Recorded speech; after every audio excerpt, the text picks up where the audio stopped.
ki, ölkədə yaranmış indiki vəziyyət, əhalinin sosial vəziyyəti ilə əlaqədar problemlər yanlış idarəçiliyin, düzgün olmayan idarəçiliyin nəticəsidir.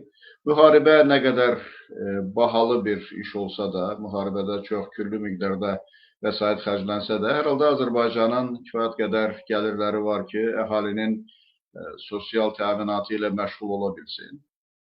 Azərbaycana 150 milyard dollardan artıq neft pulları daxil olub və bu vəsaitlər əgər düzgün yönəldilsəydi, düzgün xərclənsəydi, o vəsaitlər hesabına indi daha böyük məbləğdə vəsaitlər qazanmaq və əhalinin həyat səviyyəsini yaxşılaşdırmaq mümkün ola bilərdi. Ancaq ölkədə mövcud olan monopoliya siyasəti, ölkədə mövcud olan korrupsiya və rüşvətxorluğun həcmi ona gətirib çıxarır ki, əslində Azərbaycanın bir çox vəsaitləri bir tərəfdən korrupsiya və rüşvətxorluq yolu ilə ələ keçirilir, digər tərəfdən düzgün iqtisadi idarəçiliyin olmaması ucbatından əhaliyə çatmır və əhalinin həyat səviyyəsi getdikcə pisləşir. Əslində Azərbaycanın resursları o qədər çoxdur ki, Azərbaycan xalqının indi kifayət qədər yaxşı yaşamaq, kifayət qədər yüksək maaş almaq, pensiya almaq, sosial təmin olmaq imkanları var. Ancaq qeyd etdiyim səbəblərdən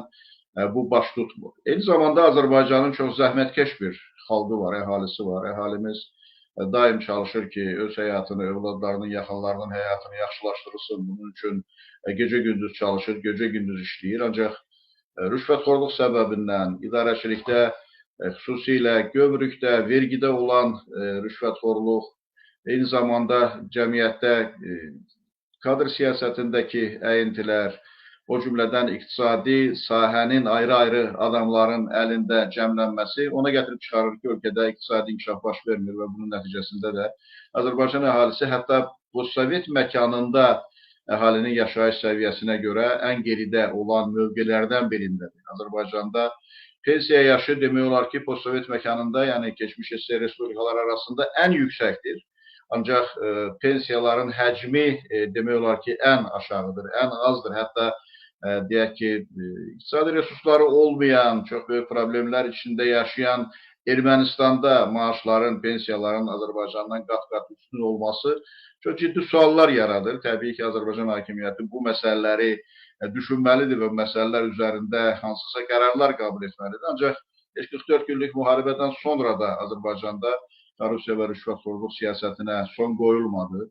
İqtisadiyyatdakı əyintilər müharibədən sonraki dövrlərdə də davam etdi və əhalinin acınacaqlı sosial durumunun əsas səbəbi, eyni zamanda qiymətlərin artmasının əsas səbəbi